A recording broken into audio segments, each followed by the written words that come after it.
And we're back here today for yet another Friday Night SmackDown audio review for November 12th, 2021. I am Graham G.S. Matthews. Hope you guys are doing great and having an awesome weekend so far. And tonight is the night of the AEW Full Gear pay-per-view, a show I'm super psyched for. I'll actually have the chance to watch it from a movie theater tonight, which is even more exciting. And I can watch the shows for free, so that's saying something that I'm willing to pay good money and drive out of my way to go watch this show. And I was at All Out, and I was very excited for All Out. It was probably the best pay-per-view I've ever been in attendance for, not counting takeovers. And I am just as excited for this one, so that is certainly saying something. But that is tonight. Right now we're talking about SmackDown from Friday night. And honestly, overall, I thought it was a bit of a better show overall than the last couple of weeks. The last two editions of SmackDown, even with the return of Roman Reigns last week, was pretty dull. I was not a big fan of the last two episodes of SmackDown. This was a good show, I thought. Overall, not a great show and some weird booking decisions, but we're slowly, hopefully, getting back into the swing of SmackDown that we were in prior to the draft. I really feel like the draft fucked up SmackDown's momentum. The show wasn't always great from week to week, but consistently it was a pretty typically enjoyable show. And not that it's been bad the last 2 weeks, but it was very, meh and very nothing out of the ordinary. And this week we had a lot of Survivor Series related build. Finally, I talked about this past week. I talked about this this past week on WrestleRant Radio and other articles and reviews and whatever. But they finally remembered and realized there's a pay-per-view next weekend. They waited until literally 2 weeks. 2 weeks before the pay-per-view to start building towards it. And I think it was right after I recorded my audio review of SmackDown last week that they announced the teams for Raw and SmackDown for the men and the women of the pay-per-view, which was incredibly fucking lazy. But speaking of which, let's get right into it. The opening segment from SmackDown saw the women of the SmackDown Women's Survivor Series team kind of come together in a single segment hosted by Sonya Deville. It was Sasha Banks, Aliyah, which I'll get to in a second, Natalya, Shotzi, and Shayna Baszler. That is the SmackDown team, or so we thought, for Survivor Series next Sunday. And, Sonya kind of ran down who was on the team, what made them accomplish, blah, blah, blah.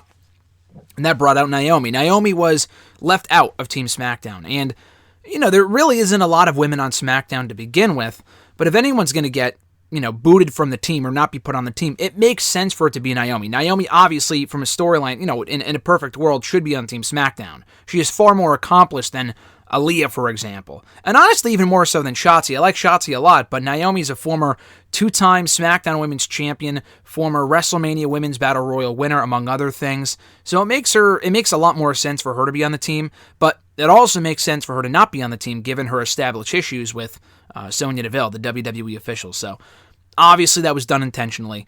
They brawled. That set up a impromptu 6-woman tag team match coming out of the commercial break that saw Sasha Banks, Naomi, and Aliyah defeat the trio of Natalya, Shotzi, and Shayna. Fine match, kind of simple stuff. Aliyah was the one who picked up the win for her team. Now, to her credit, they popped pretty big when she won. Probably because it was a big upset, so I understand that. I've said this before. I think I said this a week or two ago when they started featuring her on the show. Why she is getting more television time than someone like a Toni Storm on SmackDown or a Tegan Nox on Raw, to me, makes absolutely no sense. Why they called up certain people in this draft and not others makes very little sense to me. And especially for someone like Aliyah, too, who, quite honestly, is not very good. I'm sure she's a sweet person. She's been there a very long time. And I'm talking since like 2015 she was signed, if not before that.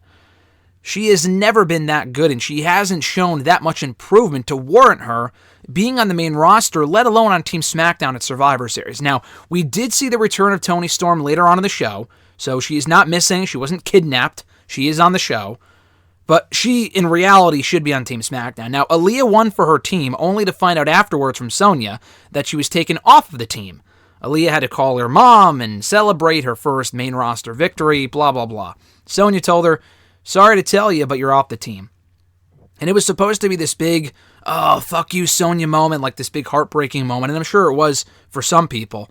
For me, I saw it as an improvement. I saw it as an improvement for Team SmackDown. If you get Aliyah off the team and put in either Naomi, Sonya herself, or Toni Storm, that automatically makes the SmackDown women's team stronger. Like, there is no reason for Aliyah to be pushed right now, let alone...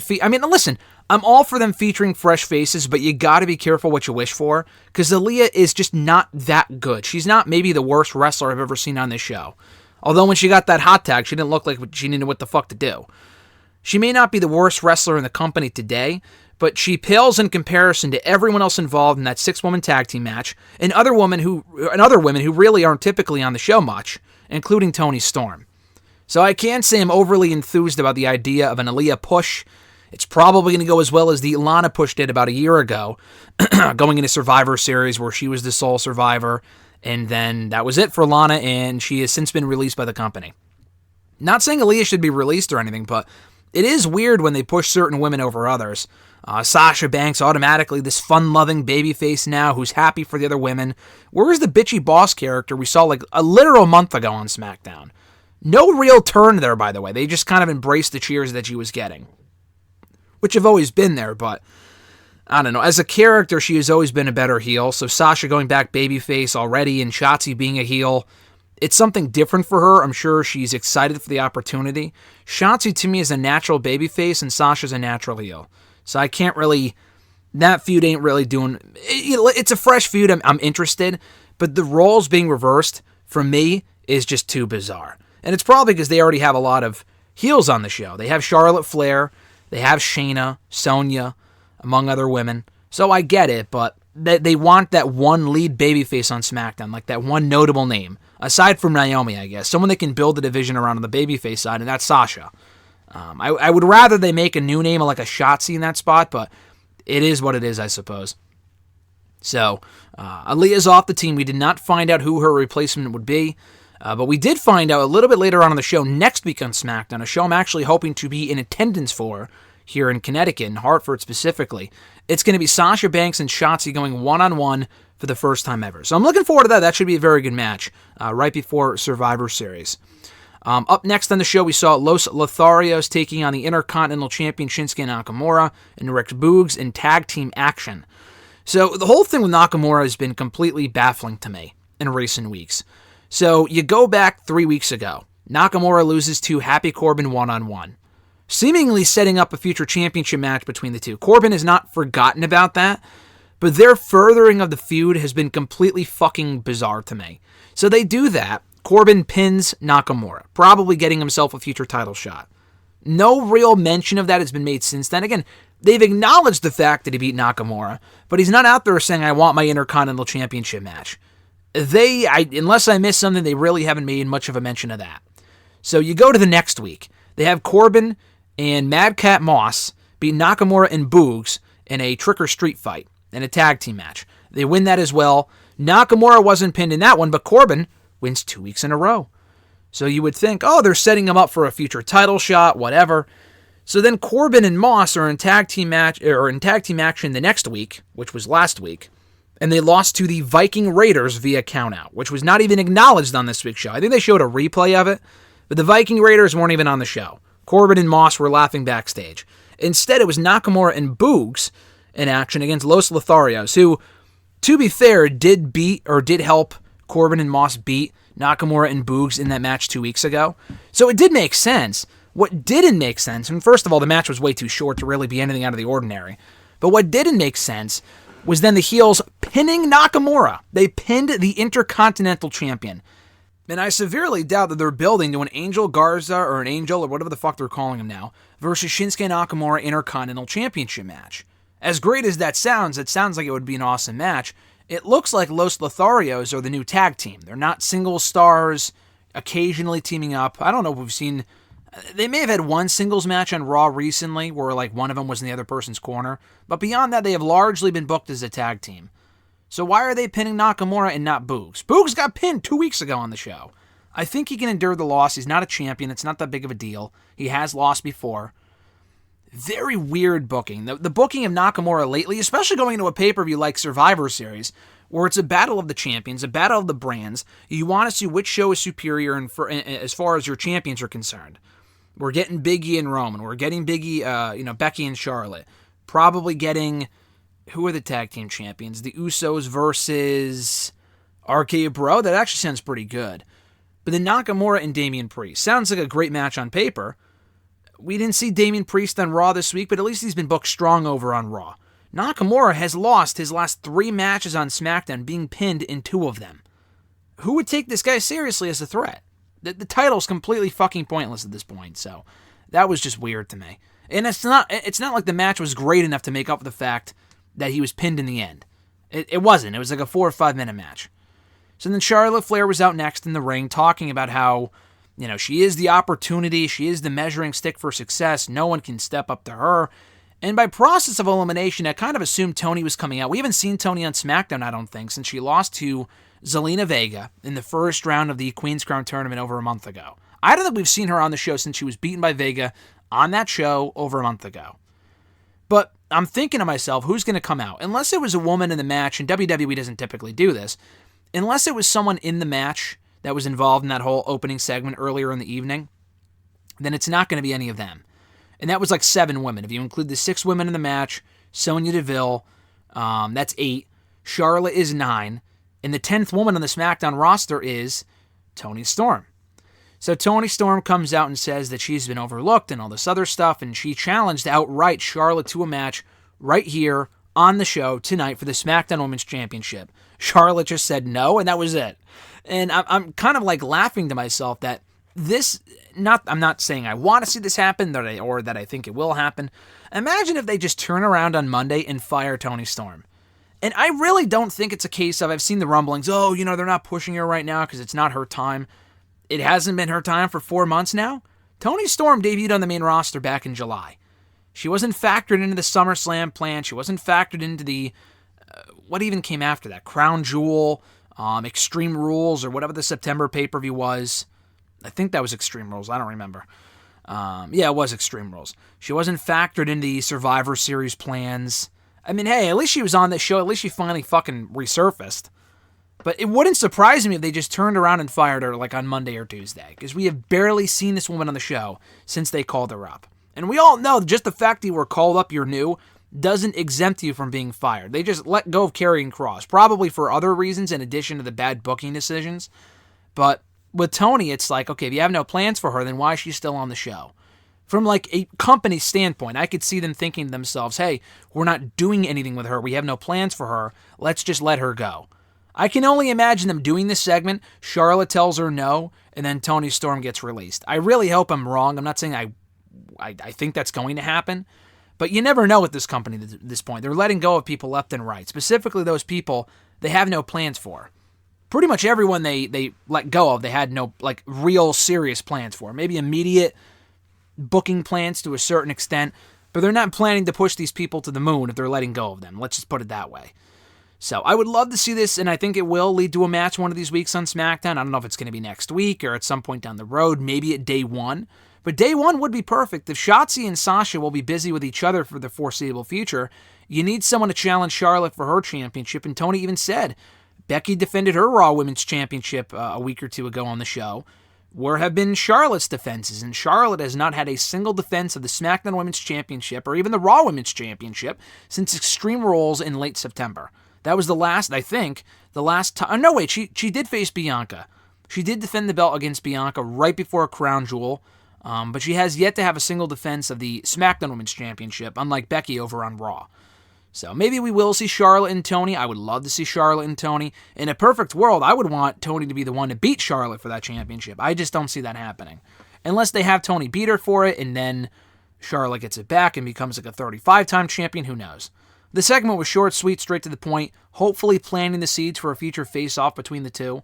But the booking of Storm, to me, has just been fucking terrible. There's no excuse for someone of her caliber that was not the first ever, but the second ever NXT UK Women's Champion. She had a decent run in NXT. She wasn't overly successful, but she did decently. I mean, she wasn't featured all that much in NXT either towards the end there, but at least she was better off on that show than she was on SmackDown. She has done literally nothing on SmackDown.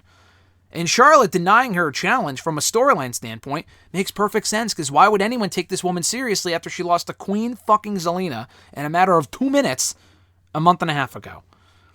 We had Jeff Hardy versus Sami Zayn on the show, with the loser, we were told, being removed from the men's SmackDown team at Survivor Series. So what the point of that was, I don't know. We were told by Adam Pearce and Sonya Deville in the back they want to make the team stronger against Raw. Why the fuck it even matters, because they're the officials for both shows, I have no idea. Why the fuck they would even care, especially when there's no stakes, again, I have no clue. What I don't understand about this, and what the worst part about all of this is, was that when they were saying that to Sami Zayn, guess who was standing in the background in their office? Von fucking Wagner. You can't make this shit up. This guy has appeared on the main roster shows before, taking jobs, like doing jobs to Sheamus, among other people. He went as Cal Bloom at the time. He's a big dude. It's hard to mistake him for other people. I know I've seen him before. He's appeared as a security guard before on NXT. But he only really recently made his actual debut as Von Wagner, which is a terrible name, by the way, on NXT TV, like 2 months ago. Upon the relaunch, he was involved in the NXT Championship match for some random reason. And he's been doing this shit with Kyle O'Reilly ever since, which has been just death for Kyle O'Reilly. But instead of calling up seemingly Kyle O'Reilly, because his contract might be up and they should probably want to dangle a carrot in front of his face to convince him to stay, they instead seemingly, because if they're not calling him up, then why would he be there? Von fucking Wagner, who's not even ready for NXT TV, let alone SmackDown. Again, you cannot make this shit up. So if their idea... And Jeff Hardy ended up beating Sami Zayn, so Jeff is still on the team, Sami is not. Right call, but why are their spots even in jeopardy? Zayn isn't the biggest threat at all. I even joked last week or whatever, or earlier this week. Zayn would be the first one eliminated from Team SmackDown, but even he is more credible or more of a threat in the ring than fucking Von Wagner. I mean, knowing them, they'll probably book him to have all these eliminations because he's a big dude. Oh, that's all that matters, but realistically, he sucks. He's just not ready yet. And Sami, to his credit, is a 2-time Intercontinental Champion. Hell, the last time Jeff Hardy, I think, was in action on SmackDown, he lost to Sami Zayn. And so Sami Zayn beat him actually about a year ago to retain the Intercontinental Championship. So it was a nice story to tell, Jeff Hardy beating him. But to remove Zayn from the team in favor of, let me check my notes, Von Wagner, to me makes no sense. On the bright side, the match was good. And the crowd, the Norfolk, Virginia crowd, was wildly behind Jeff Hardy. Like, it's not even funny how over this guy was in front of this crowd. You would think that he was going or winning the world championship when he pinned Sami Zayn. They went wild for Jeff Hardy. I mean, he hasn't won a lot lately. He lost twice to Austin Theory on Raw. He lost a lot before that to Damien Priest, among other people, Sheamus and all these other people. Fucking Karrion Kross as well, who's not even there anymore. So what the point of that was, I don't know. You gotta put this guy in the world title picture. Him and Roman Reigns, with the heat that Roman gets and how popular Jeff Hardy is too perfect of a program to not do at some point. I mean, seriously, they have to fucking do that feud at some point, whether it be at Day 1 or at the Rumble. It looks like they might even still they might drag out Roman and Woods for Day 1, which is fine. I don't know if that's a pay-per-view worthy match, in my opinion. I feel like it fits perfectly as a TV main event. But they might, drag that out until the pay-per-view. They could always do it at the Rumble if they wanted to, or the February pay-per-view in Saudi, whatever. But nonetheless, though, I thought, speaking of Woods and Roman, we got them in the main event. The stipulation for this match, a lot like last week, whereas the loser had to bend the knee to the winner. If that sounds familiar, it's because, again, we got it last week. The problem with running that stipulation again was that when they did it last week, Xavier won, so in theory, Jimmy Uso had to bend the knee to Xavier. He never did. They never honored the stipulation. The officials were never like, oh, you got to do the stipulation, blah, blah, blah, otherwise you're fired. They didn't. They did say if Roman didn't do it, if Woods won, then he would, relinquish the championship and be fired or something stupid. And Woods did win. Woods won by disqualification, and Roman, they still did not. I mean, I guess he did bend the knee, but not to Woods. He just took his crown. So technically, per the stipulation, they never said, I don't think, it has to be by pinfall or submission. Depending on who won, the loser would have to bend the knee. And Woods won. Woods actually became the only man, unless I'm mistaken, I could be wrong here, but I'm pretty sure Woods became the only man to beat Roman by disqualification, to even beat Roman Reigns. I think Roman lost the tag team match by DQ about a year ago. I think it was him and Jay versus Otis and Kevin Owens maybe, or someone else, I don't remember. But they won by DQ, the babyfaces did. But like as far as a singles match goes, Roman has not lost a single singles match. Oh, yeah, granted, it wasn't by pinfall, but a win is a win. Woods just beat Roman Reigns in the main event of SmackDown. Probably his first loss of any kind in singles competition, I think since TLC 2019, when he lost to Baron Corbin, which was a fucking shit show in retrospect. But yeah, that would seem to be when the last time that he lost was. And yeah, so this was actually a good match. I would definitely be down for a rematch. Whether it's worthy of a pay-per-view main event is another story. I mean, Woods, I don't know if anyone expects him to win the championship. They did do the thing at the end of this match where he had his finisher and he was close to winning before the Usos pulled him out. So I know they were kind of making him out to look like an equal to Roman, which he's not from a booking standpoint. And I love King Woods. I think Woods has had a great year. Between winning King of the Ring, between having all these great matches on TV, becoming tag team champion earlier this year, he's had an awesome 2021. But he's not Universal Championship material, and he's not beating Roman Reigns to that championship, nor should he. So, though that being said, this was a good match.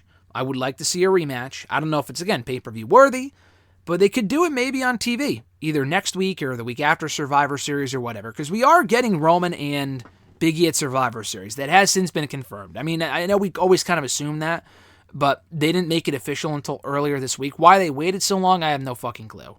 No idea. If you want to sell tickets to a show, why would you wait until 2 weeks out to announce a card for the pay-per-view? Bizarre to me. But anyway, though, I thought the closing of the show was well done. The Bloodline getting more heat on the New Day.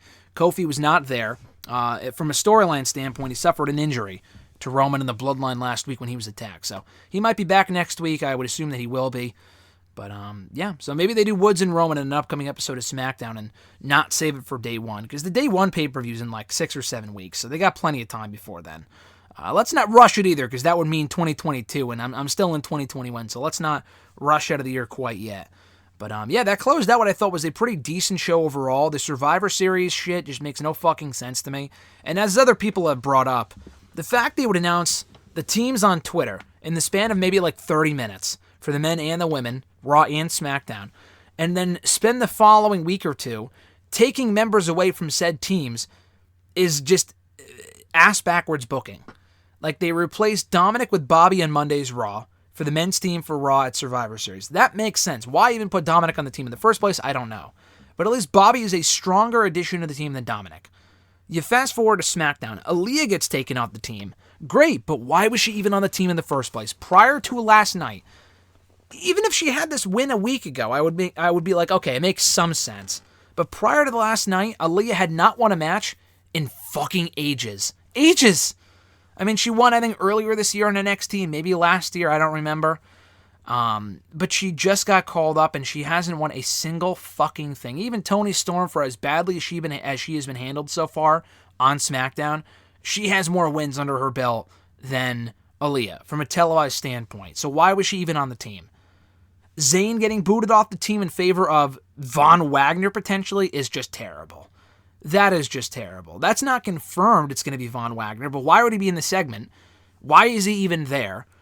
And I'm not sure why you would replace Sami Zayn with anyone. Again, he was the weakest member of the team as far as, like, I knew he would get eliminated first out of anyone, most likely out of Raw and SmackDown. But I'm just thinking to myself, like, who else on SmackDown even fits the bill? SmackDown has a fairly thin roster as far as, like, top-tier main event men talent. If Roman ain't on the team, Team SmackDown's kind of fucked, especially with Raw on paper. Raw's team is significantly stronger. Happy Corbin I like, but he's not much of a threat. Zayn is definitely not a threat. Woods, they've made into a threat. I mean, I'd rather have Kofi on the team, to be honest with you. Kofi would make more sense than fucking Sami Zayn or Happy Corbin. Nakamura would be nice, but he's the Intercontinental Champion. And then Hardy is only being rebuilt now after losing for months, so he really isn't much of a threat, but he does bring that veteran presence. And then there's Drew, who's actually been pushed fairly aggressively. I don't even think Drew was even on this show, which was weird, because he's been doing these open challenges for weeks now. Ricochet would be nice, but he's not much of a threat either. So that's Team SmackDown in a nutshell. But anyway, this was a decent episode of SmackDown. Not a great show. The bad booking and weird booking decisions kind of hurt it for me. But overall, though, I thought it was a bit of a better show than the last 2 weeks, that's for sure. Not saying much, but it was an improvement, a noticeable improvement. We got a quality main event. I liked Hardy and Zayn. The Flair and Toni segment hopefully sets something up for down the road. The Lotharios versus Nakamura and Boogs match was fine. The booking with the finish was bizarre to me. The women's tag team match was decent as well. And we got a lot of furthering of that feud with Naomi and Sonya and Aliyah and her development and all this other shit. So, again, a decent show. The 2 hours flew by.